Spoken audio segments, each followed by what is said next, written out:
The government, through various laws and agencies, ensure the supervision and regulation of businesses in Nigeria as they ensure the ease of doing business for investors, entrepreneurs, business-oriented persons, as well as safeguarding the interests of customers of these businesses. Now, over the years, the regulatory agencies in Nigeria has been seen as a clog in the wheel of progress for businesses operating in the country through their unethical conduct, which is said to be stifling the growth of the private sector and foreign direct investment. However, to address these challenges, institutional capacity building and adequate funding has been outlined as measures to strengthen the regulatory agencies for effective services that will improve the country's ease of doing business initiative.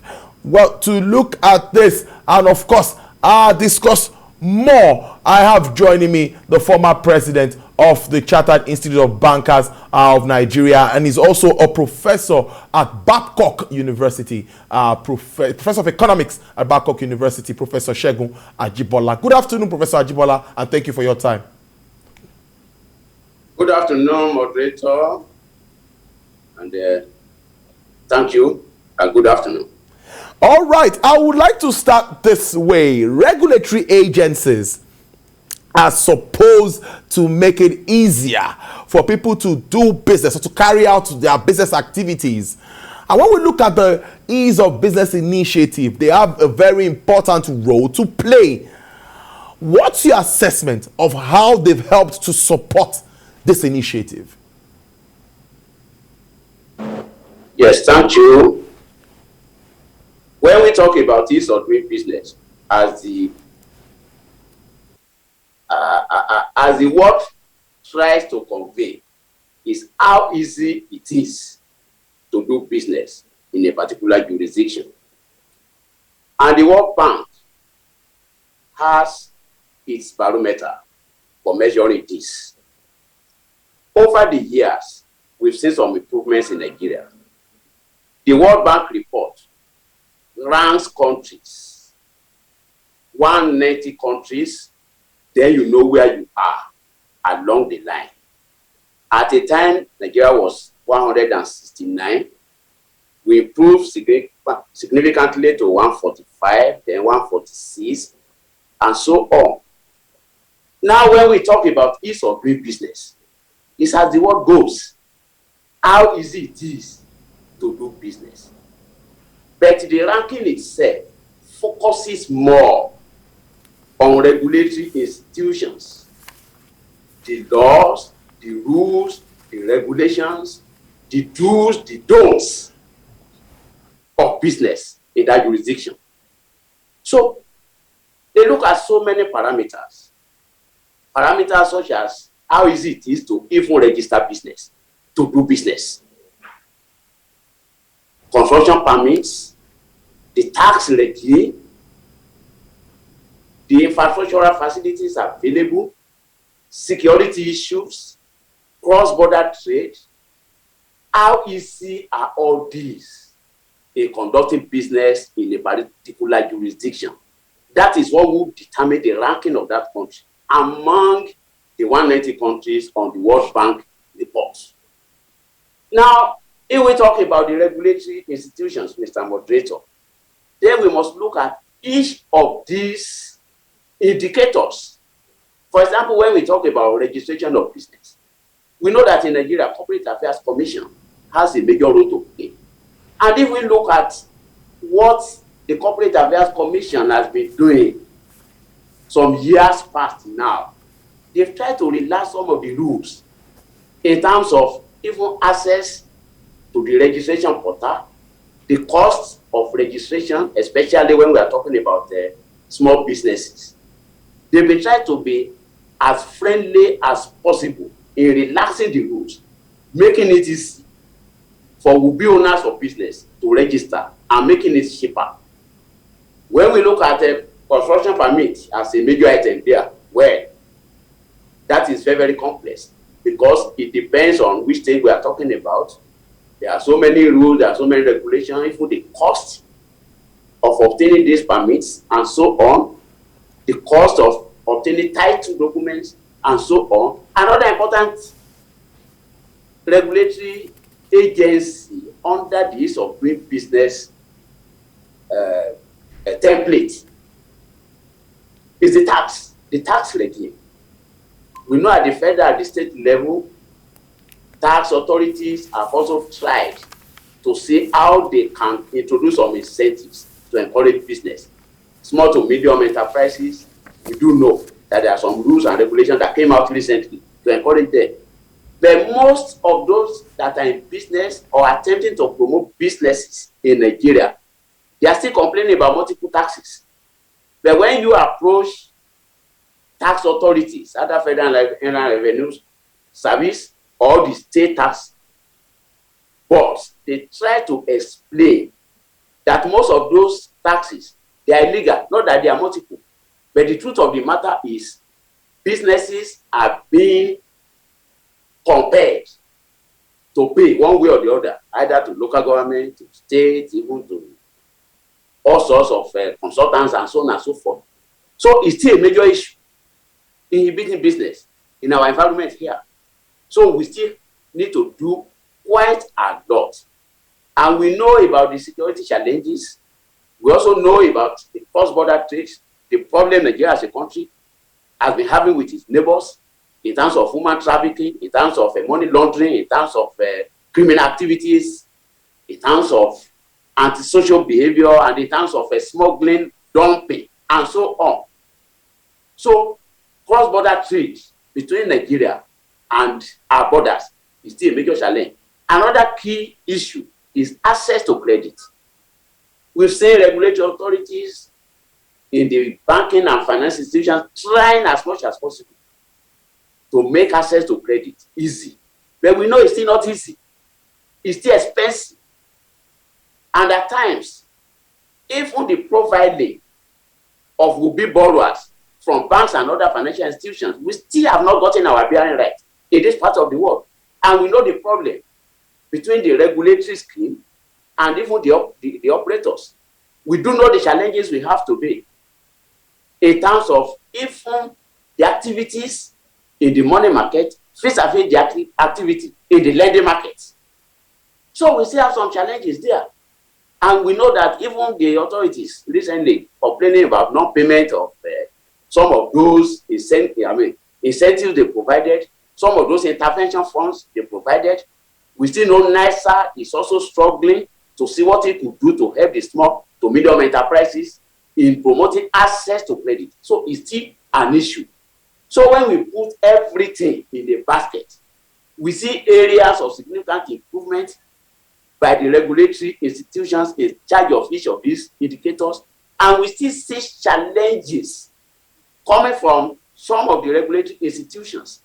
So on balance, we have areas of strength where we have tried to promote ease of doing business in Nigeria. We still have areas of concern, and we need to address all these challenges. We need to identify each and every one of them and see what we can do to make things easy for local and foreign entrepreneurs trying to promote business in Nigeria.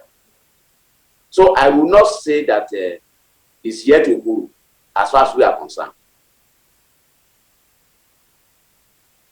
This one question came to my mind while you were making your submission, but I also want to ask that we see decline in foreign investments, diaspora remittances, and all of this. Now, what really are the indices being used to come up with all of this, the ratings and all of that, talking about the ease of doing business ratings? What really are the indices being looked at in your thoughts, Prof? Yeah, like I said, there are about 11 of them. Okay. And I've mentioned a few. How do you assess construction permit in an environment? How do you register business? How easy it is for newcomers to register business? Access to credit. Issue of tax regime. How friendly is your tax regime? Cross-border trade. How easy it is for you? Even the foreign exchange market. How stable? Issue of security in that environment. Issue of infrastructure, especially energy. How available is energy? other infrastructure, communication network, road network. It's all these, 11 of them, that are put together in a basket. And the World Bank has a way of ranking where you are as far as each one is concerned. So at the end of the day, there will be total ranking, which will score you among the 190 countries where you belong.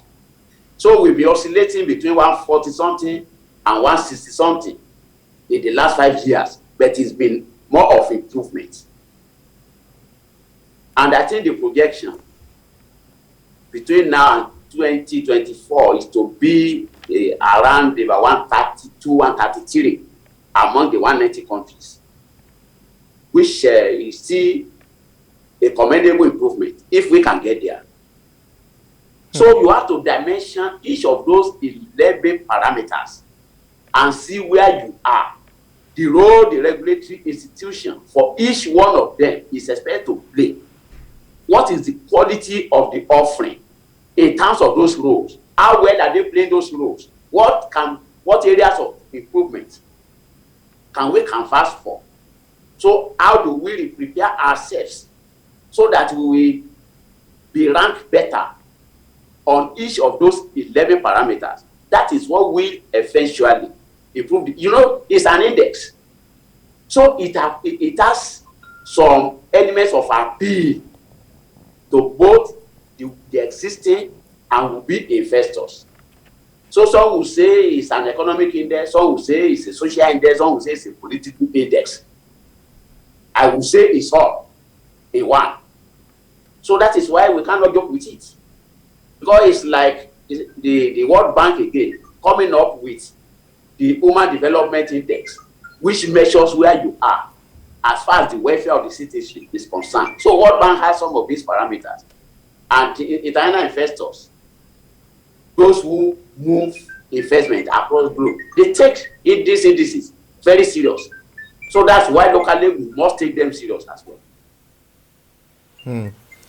Prof, interesting submission. There was this time government also came up with this one-stop shop that where you have the likes from the Standards Organization, from NAFDAC, from BOI, from all of these agencies coming together, and they tried to address these issues there and then. That was done almost across the 6 geopolitical zones of the country where the vice president was there. I think MSME clinics and all of that.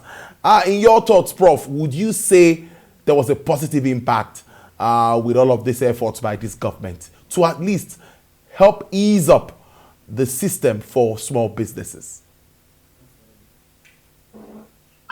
Factually, we can say, and we can see that there has been some improvements. That's why we moved from 169th position out of 180 to 145. 24 slots improvement, which means we beat 24 countries that used to beat us on that ranking. So that's a proof of improvement. But what we are saying is we can still do better. So we've improved, no doubt. All those measures have seen some improvement. And don't forget, we've also gone through a very trying moment, locally and globally. COVID-19 pandemic has unsettled so many things. We've had problem of insecurity in the country. At a time, we went into recession. We are just coming out. So we've had our own challenges that will have impacted negatively on this ease of doing business index in the country. But despite that, we've seen some improvements due to the initiatives introduced by different levels and different tiers of government. Sounds very interesting. Now, Prof, moving on in this kind of environment, of course, as we see it, with the economics projected to grow at about 2.7%, a lot of projections actually now we see as we end the year. With all of these challenges, let's assume that fuel subsidy is removed. Electricity subsidy is also removed. What kind of life do you think Nigerians, and of course, business people, what kind of life do you think we'll live at that time? The issue of subsidy has been quite controversial in our environment. But my position is, if we have the service in the right quality and quantity, it will even be cheaper for Nigerians, households, businesses to manage costs of energy than when we have the subsidy now. Our problem is that we don't have that energy source in the right quality and the right quantity.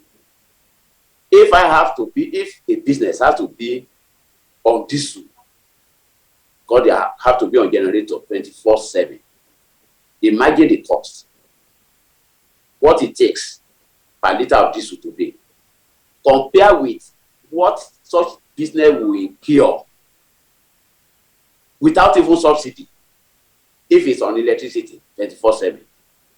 I think that will still be much cheaper than being on diesel consumption 24/7. So if we can address the issue of availability, access to these services, access to these products, if we can address all those, we will be in a better position, even without subsidy.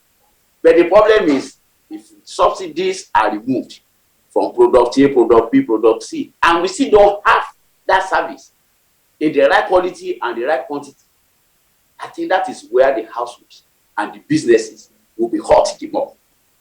So the appeal I will make personally is, let there be efforts, let there be that commitment, let there be that the new undertaking on the part of the providers of these services, that the right quality and the right quantity will be available.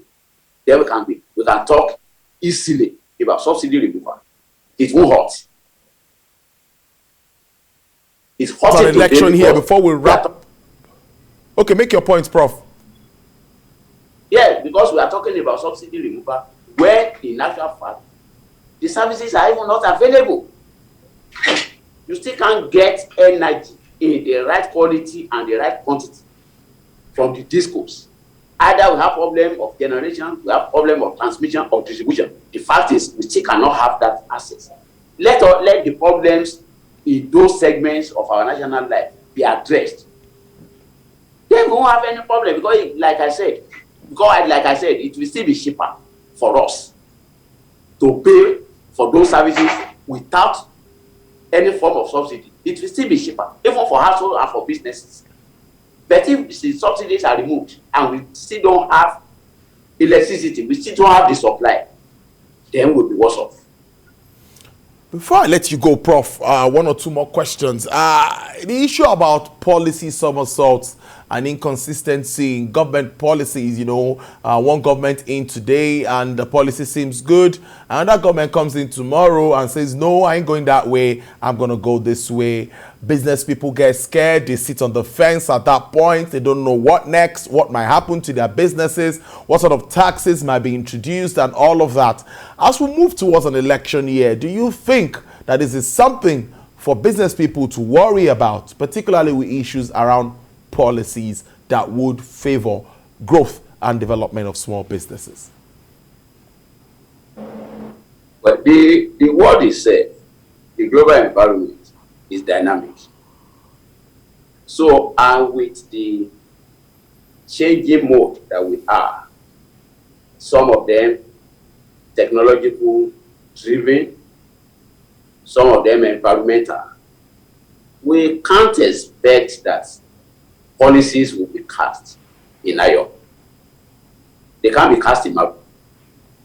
But the important thing is, when policies are undergoing changes, it should be with minimal cost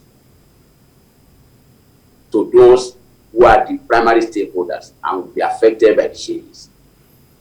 And there should be very warm handshake between the regulatory authorities, it could be the political leadership, and the primary stakeholders that will be affected, not change for the sake of change. Policies will change to address subsequent development after that policy was introduced. Policy will change because even the global environment is compelling a change. Policy will change because the environment is no longer comfortable with the existing work. It's becoming stale based on the realities on ground. So we cannot force policy change per se. But we have problem when policies change and those who are the direct beneficiaries or direct victims or direct stakeholders of those policies are not carried along. And when there is a change, there must also be templates. The architecture to adjust to that change must also be put in place. So these are the gaps that must always be addressed at any point in time when a policy is being subjected to some fundamental changes. So if we can have that kind of culture in our own environment, it won't be like we are just changing policy for the sake of change. We are changing policy to address current realities. We are changing policies to better the loss of those that will be directly affected, either as operators or as beneficiaries, as far as that policy is concerned. And we are changing policy because we want continuity. We don't want to be left behind by the global space. Okay, Prof, finally, now before, Prof, can you hear me? I'm hearing you very well. Okay, great. So, moving on, funding is also something that is important. Though many say sometimes that an idea is also very important, a constructive and productive idea for a small business is also very important. But funding is also something that many people talk about. Small businesses say they can't get funds and all of this. We've seen the central bank everywhere trying to support agriculture, though we've even seen what has happened with the anchor borrower scheme with defaulters and all of that. What would you say about funding at the moment for small businesses? Is it better than what we used to have before? You're a professional banker. Well, funding is always an issue for those in the Christendom. Says money answers all things. So when we talk about funding, definitely we have challenges about access to funding. Even when we look at the various sectors and segments of the economy, we know that funding is a major criterion for growth and development in any environment. So funding is very challenging to various sectors of our national economy.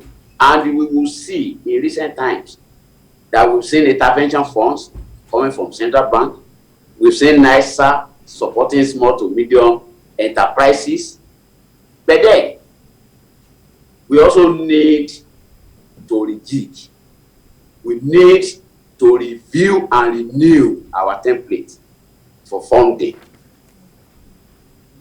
in this economy.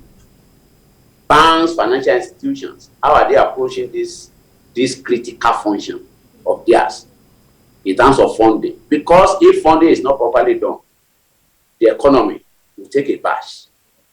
Funding that is not properly packaged may end up as toxic assets in the books of banks. Funding that is not properly configured will create more problems for both the borrowers and the lenders. So that is why it is a highly professional duty. Funding is not an easy job in the banking industry, in the finance industry generally. It's a function that must be handled with absolute care and sense of professionalism. We've not had some of these for quite some time. We've tried as much as possible to see how we can approach this function to the best of our ability as a country. But as of today, so many banks are still struggling with toxic assets. And like I've said here, times without number, Mr. Moderator, that when you compare banks to lend, lending is not an easy job. You don't hawk credit. You don't compare yourself as a lending institution to lend. You lend it when there's a bankable project before you. If you compare lending, you end up with toxic assets. Either it's your intervention funds or is money come from deposit money banks and other financial institutions. So I hope that is not one of the problems we have now. So funding could be available, but must not be thrown just anyhow. It must be done in the most diligent manner as a lending institution. So when there is complaint that there is problem of funding, it may not be problem of funding. It may be problem of those who want to access the funding, meeting the fundamental conditions for accessing that facility, for accessing that credit. And banks are not charitable institutions. So they won't throw away money at anybody. If they do, they are going concern status. They may take a bash. Regulators are not and should not be charitable institutions. So they cannot throw money away. The money, even if it's intervention funds, that whatever name or earlier, it must be properly channeled to those who are the primary beneficiaries, not through any third party, not through any middlemen. Those who are primarily in that business, there must be that direct access. Then that's when there can be direct accountability. If we have gaps in all these areas, we have problems. Either with the banks and other financial institutions, or with the regulators themselves giving out money. If it's not properly done, if the template is not right, if it's not direct to the primary beneficiaries, the primary users, there will be issues, there will be problems. And then we look at what is happening now. Maybe we need to ask that question. Is that the problem?